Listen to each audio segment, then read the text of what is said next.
శివానందలహరి స్వాగతం పలుకుతూ సివిఆర్ ఓం ప్రేక్షకులకు శ్రీ శివాయ నమస్తుభ్యం.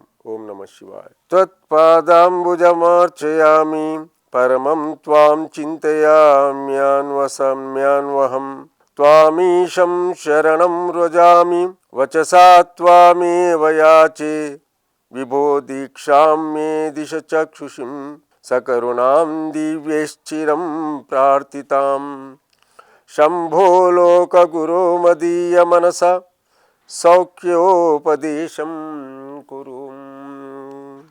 ఓ పరమేశ్వర, ఓ శివ, నీ పాద పద్మ సేవ చేస్తేనే కేవలం నీ చింత నీపైనే ధ్యాస ఉంచుకోవడానికి మాత్రమే నా మనస్సు నీవు. నా ధ్యాస అంతే కూడా నీ యొక్క పాద చరణాలపైన ఉంటూ నేను సేవ చేసుకున్నటువంటి సౌభాగ్యాన్ని కల్పించు. ఓ పరమేశ్వర, త్వామీశం మీకు చరణం ప్రపద్దే. మీకు శరణాలు మరీ మాటి మాటికి మీకు నమస్కారాలు చేస్తున్నాను. మీకోసమే మాట్లాడడానికి ఆ యొక్క శక్తిని మాత్రమే కలిగించు ఓ తండ్రి పరమేశ్వర.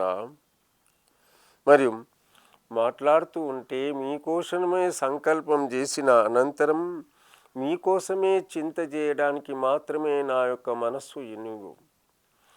చింత చెయ్యడం మాత్రమే కేవలం పరమాత్ముని పైనే చింత చేయాలి కేవలం అన్నటువంటి విషయానికి ఏదైనా కానివ్వండి చింతలో చేస్తూ ఉంటే మన కుటుంబం కోసం మన వారిపైన చింత చేయాలి, కాదని కాదు. కానివ్వండి, మంచి దానికోసం, మంచి ప్రయత్నం కోసం, భగవంతుని కోసం చింత చేసినట్లయితే అది పవిత్రమైనటువంటిది ఉంటుంది. పరమాత్ముని కోసం మనం ఆలోచన చేస్తూ ఉంటే ఆ పరమాత్ముని పైనే ధ్యాస మనది వెళ్ళిపోతుందన్నమాట. అనగా నేను ఎలా చింత చేయాలన్నటువంటి విషయానికి మీకోసం స్వామి, ఓ శివయ్య, ఓ పరమేశ్వర, మీకోసమే నా యొక్క మనస్సును ఇవ్వండి. నన్ను అలాంటి శక్తిని ఇవ్వండి. అలాంటి నాలో యొక్క మార్గాన్ని చూయించండి. చింత అంటే ఉదయము లేవంగానే మనము హరినామ సంకీర్తన చేయాలన్నటువంటి చింత. నలుగురితో మంచివారితో శివయ్య యొక్క భక్తులు ఎవరైతే ఉంటారో వారి యొక్క మిత్రత్వం, వారి యొక్క స్నేహిత్వం, వారి యొక్క సర్వస్వం వారిలో చూడడం, ఇలాంటి చింతే ఉండాలి. వ్యాపారం కోసం, మన ఉద్యోగం కోసం చింత ఉండాలి. అది చేస్తూ కూడా ఈ సంసారం అన్నటువంటి సాగరాన్ని దాటడానికై ఉన్నటువంటి ఏదైతే చింత ఉంటుందో అది కేవలం మాత్రమే శివయ్య కోసం, అది కేవలం మాత్రమే పరమాత్ముని కోసం అదే ఉండాలి. అప్పుడే మన ఈ యొక్క భవసాగరం నుండి తరించిపోతాం. అలాంటి పటుత్వమైనటువంటి, అలాంటి శక్తి అయినటువంటిది, అలాంటి ధైర్యంతో, అలాంటి విశ్వాసంతోనే మనం బ్రతకాలే. అప్పుడే మనకు ఆ పరమాత్మ యొక్క కరుణా కటాక్ష వీక్షణలు మన పైన కలిగిస్తుంటాయి. అందే చెప్తున్నాడు, మీ యొక్క శరణాలు, మీ యొక్క చరణాలు, మీ యొక్క శరణాలు మీకు నేను శరణమైపోతాను. అనగా స్వామికి ఏదైనా కానివ్వండి, శరణు అన్నటువంటి వాడికి లేనటువంటిది ఉండనే ఉండదు. ఎవరైతే నా దగ్గర శరణు అని వస్తారో అతడు తప్పకుండా ఇవ్వడానికి సిద్ధంగా ఉంటాడు. సర్వస్వం అంతా కూడా స్వామివారే అన్నటువంటి భావనతో ఎప్పుడైతే ఉంటారో అది తప్పకుండా అది లభిస్తుందన్నమాట. అదే చెప్తున్నారు. అందుకే త్వమేవ యాచ, మీకోసమే నేను మాట్లాడుతుంటాను, మీకోసమే నేను ఆలోచన చేస్తూ ఉంటాను. మరి మీరేం చేయాలి?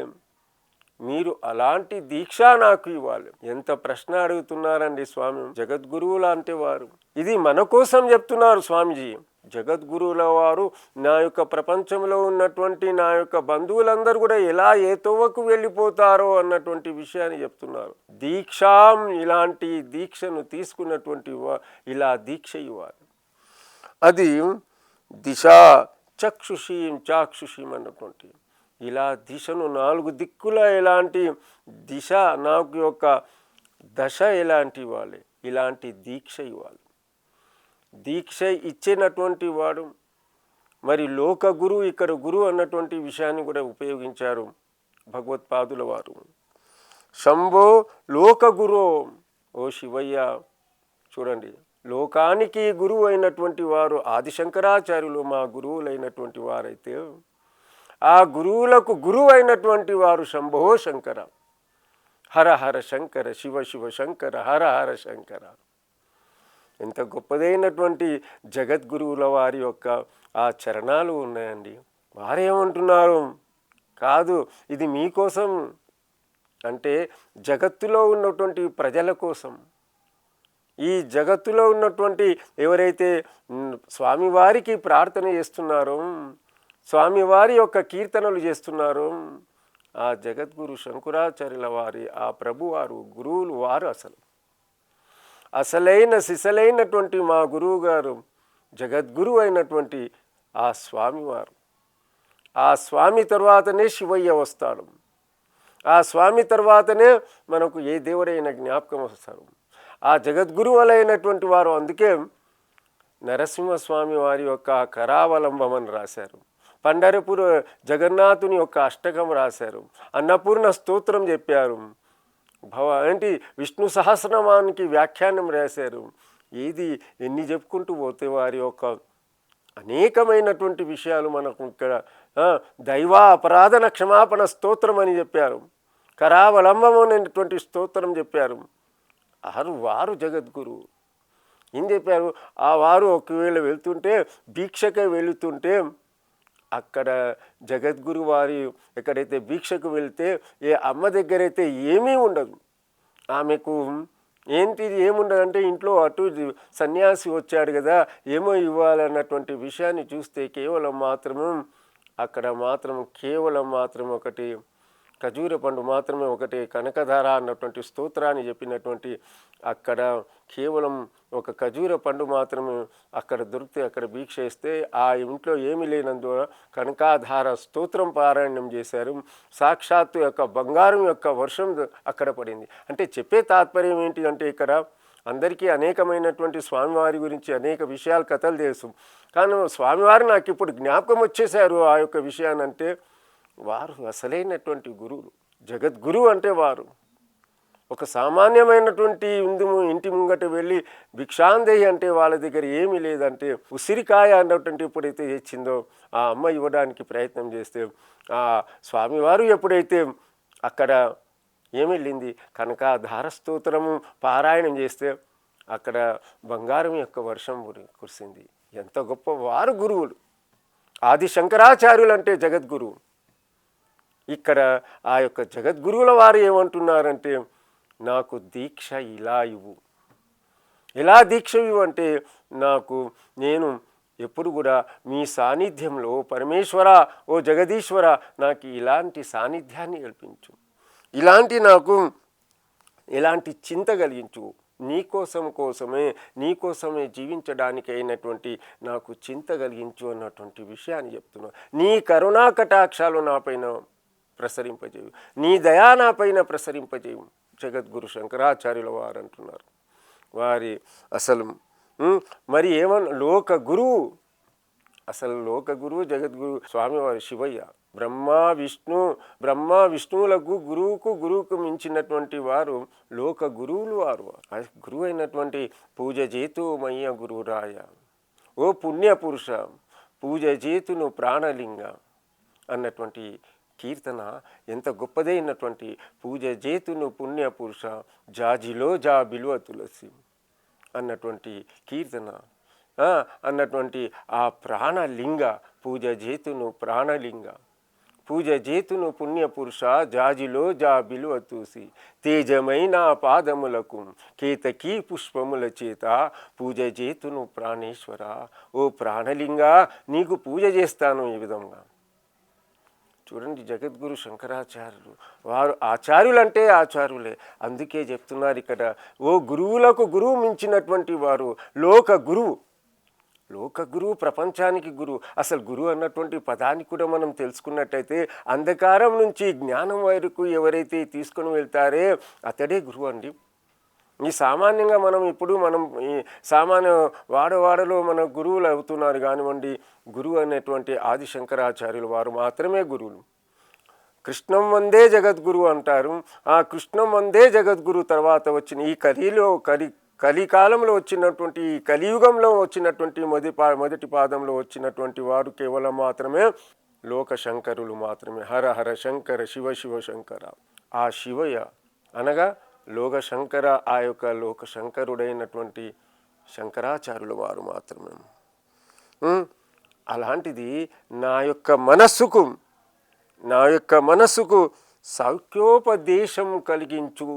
అబ్బా, సౌఖ్యోపదేశం కలిగించు అన్నటువంటి నాయన చెప్తున్నారు. అన్నటువంటి ప్రతిదీ కూడా అనుకూలమైనటువంటి విషయాన్ని నాకు కలిగించు ఓ నాయన, ఓ తండ్రి అన్నటువంటి మొర పెట్టుకుంటున్నారు. ఇది ఎవరి కోసం? ప్రతి అంశంలో కూడా, ప్రతి శ్లోకంలో మనం ఏది చూసినా కానివ్వండి, ఆ స్వామివారే దర్శనమిస్తారు, ఆ లోక గురువు.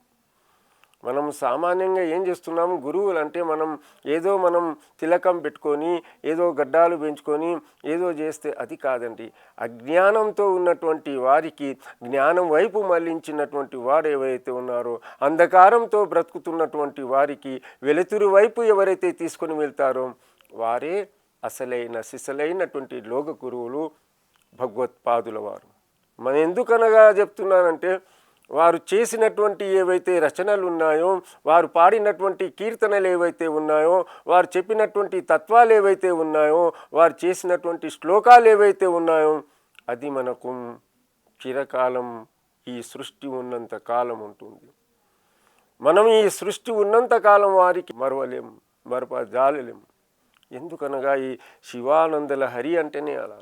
ఈ లహరి అంటే ఈ యొక్క ప్రవాహం ఎంత గొప్పదైనటువంటి పదాన్ని ఇచ్చారు. ఈ ప్రవాహంలో మనం అన్నీ కూడా కొట్టుకొని పోతున్నాయి. ఈ ప్రవాహంలో మనం చేసినటువంటి పాపాలన్నీ కూడా వెళ్ళిపోతున్నాయి. ఈ ప్రవాహంలో మనం చేసినటువంటి అనారోగ్యంతో ఉన్నాము, ఆరోగ్యవంతులమైపోతున్నాం. ఈ ప్రవాహంలో కూడా మన కుటుంబం తరించిపోతుంది. భక్తి అన్నటువంటి ఏదైతే ప్రవాహం వస్తుందో, ఆ గురువు అన్నటువంటి లోక గురువు, జ్ఞాన గురువు అంటే ఆది శంకరాచార్యుల వారు. వారు నేనని చెప్పుకోలేదు ఎక్కడ కూడా. ఏ మంత్రంలో కూడా, ఏ శ్లోకంలో కూడా అక్కడ వారు నేనున్నానని చెప్పలేదు. కేవలం నా సనాతన ధర్మం అన్నటువంటి చాటు చెప్పినటువంటి వారు జగద్గురు శంకరాచార్యుల వారు, ఆది శంకరాచార్యుల వారు. వారు చేసినటువంటి తపస్సు, ఆ దీక్ష ఏదైతే ఉందో మనకు కలకాలం జ్ఞాపకమై ఉండాలి. అది అన్నటువంటి విషయం. త్వమేవ యాచే విపో దైవేశిచ్చరం అనే దేవతలందరూ కూడా శివునికే ప్రార్థన చేశారు. దేవతలు కూడా బ్రహ్మ విష్ణు వారు అన్న ప్రకారంగానే ఈ సృష్టి అంతా ఇగో నడిచింది. అనగా విష్ణువు శివుని యొక్క భక్తుడు. ఆ శివుడు లేనిది విష్ణువు లేదు, విష్ణువు లేనిది శివుడు లేడు. అలాగనే బ్రహ్మ కూడా అనేకసార్లు శివుని యొక్క మంత్రోపదేశం చేసినటువంటి శివార్చనలలో మనకు 108 స్వామివారికి ఏంటిది సహస్రనామాలతో ఉన్నటువంటి మనకు శివ అర్చనతో కూడినటువంటి అనేకమైనటువంటి మనకు కనబడుతూ ఉంటాయి. కనుక శివయ్య చాలా గొప్పవాడైనటువంటి ఆ యొక్క శివయ్యకు మించినటువంటి అసలు గురువు లేనే లేడు. అందుకే మొదటి గురువు దక్షిణామూర్తి అయినటువంటి దక్షిణామూర్తి యొక్క అవతారంలో వచ్చినటువంటి ఆదిశంకరాచార్యులు మాత్రం. అందుకే మీ దీక్ష నాకు కావాలి. మరి ఎన్నిసార్లు చెప్పుకున్నా, ఎన్ని విషయాల్లో మనం చెప్పుకున్నా కానీ దీక్ష దీక్ష దీక్ష.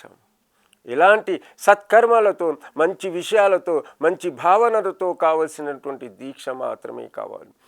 అనేక విషయాలు మనం చూస్తూనే ఉన్నాము.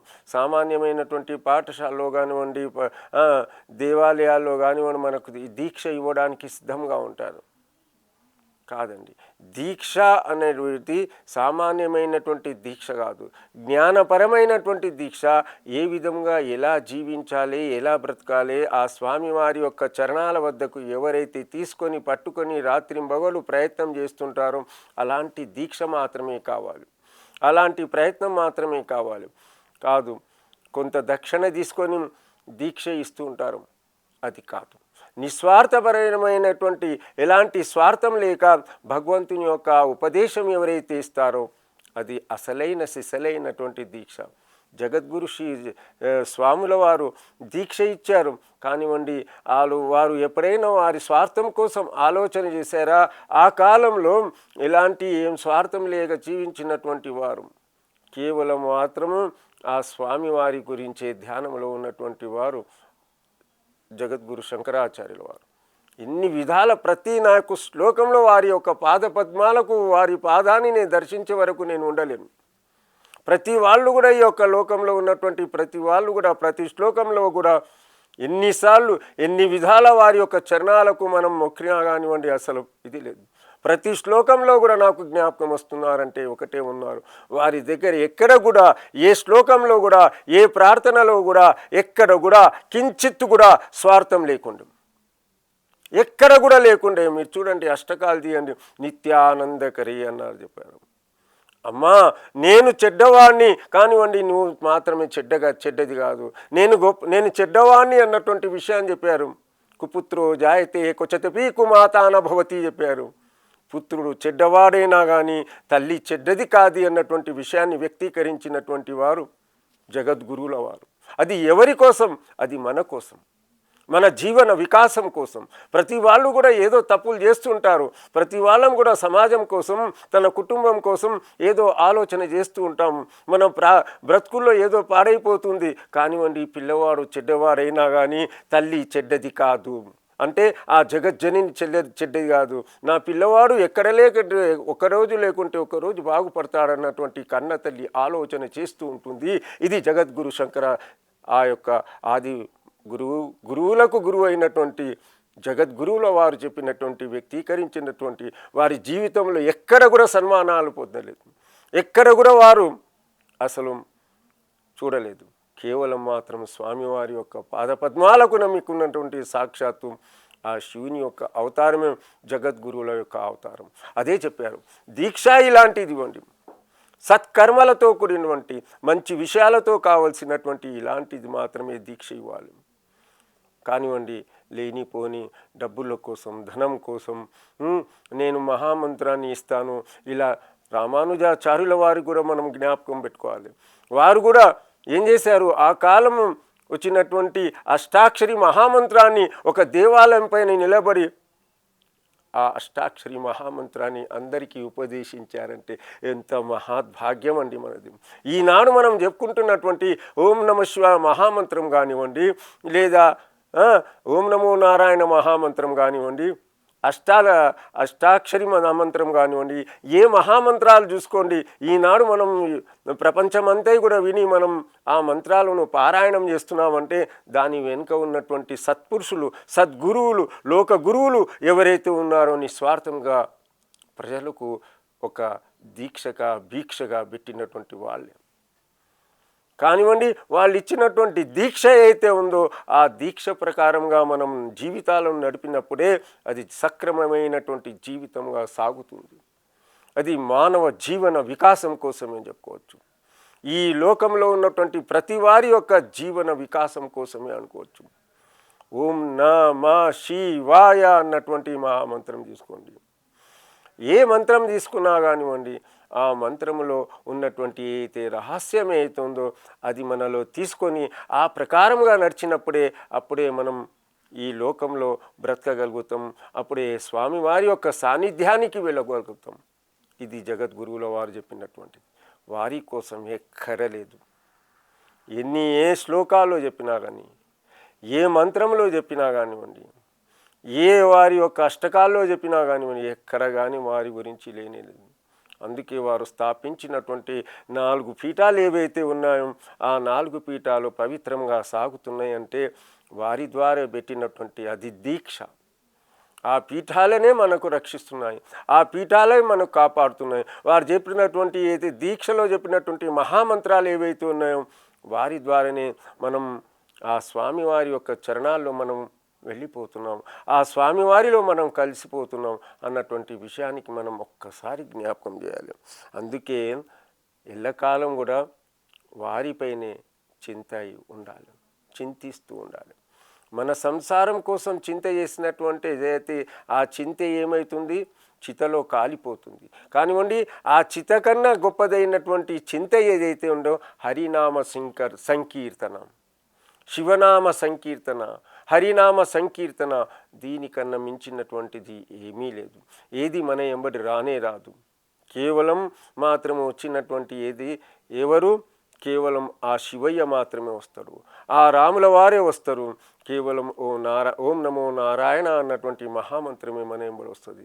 కావున భగవద్బంధువులారా, ఎంత గొప్పగా చెప్పినటువంటి విషయాలు ఒక్కసారి మనం ఆలోచన చేసినట్టయితే ముక్తిని పొందడానికి, ముక్తిని అనగా విముక్తి కాదు, ముక్తిని పొందడానికి మాత్రము దీక్ష. అంటే ముక్తిని పొందడం అంటే ఏంటిది, ఆ స్వామి వారి యొక్క చెంతకు వెళ్ళడం మాత్రం. పునరపి మరణం జననం కాదు, పుట్టడం కిట్టడం ఉంది. కానివ్వండి, మళ్ళా రాకుండా జీవించాలంటే ఈ మానవ జన్మ మళ్ళా రాకుండా కేవలం హరినామ సంకీర్తన చేస్తాం.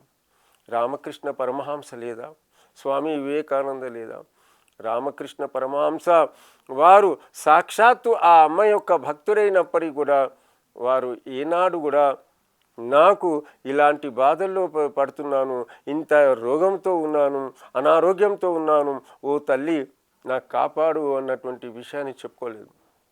ఒకటే చెప్పారు, స్వామి వివేకానంద గారు చెప్తారనమాట, గురువరా, మీ యొక్క అమ్మ అయినటువంటి సాక్షాత్తు కాళికాదేవి మీతో మాట్లాడుతుంది కదా, మరి మీ అనారోగ్యంతో ఉన్నారు కదా, అనారోగ్యంతో ఉన్నప్పుడు మీ అమ్మతో చెప్పుకోవాలి కదా, నాకేం చింతయ్యా, ఏమీ ఎలాంటి ఆయుర్వేదం ఇవ్వాలన్నా, ఎలాంటి మందు ఇలా ఇవ్వాలన్నా కానివ్వండి, కేవలం మాత్రమే మా అమ్మకు తెలుసు, ఆమె తన యొక్క ఉన్నటువంటి నేను కుమారుని మాత్రమే అన్నటువంటి విషయాన్ని చెప్పుకున్నారు. అనగా దీని యొక్క అర్థం ఏంటిది, కేవలం మాత్రము హరినామ సంకీర్తన, ప్రభువుని ప్రార్థన చేయడం మాత్రమే హరినామ సంకీర్తన అంటారు.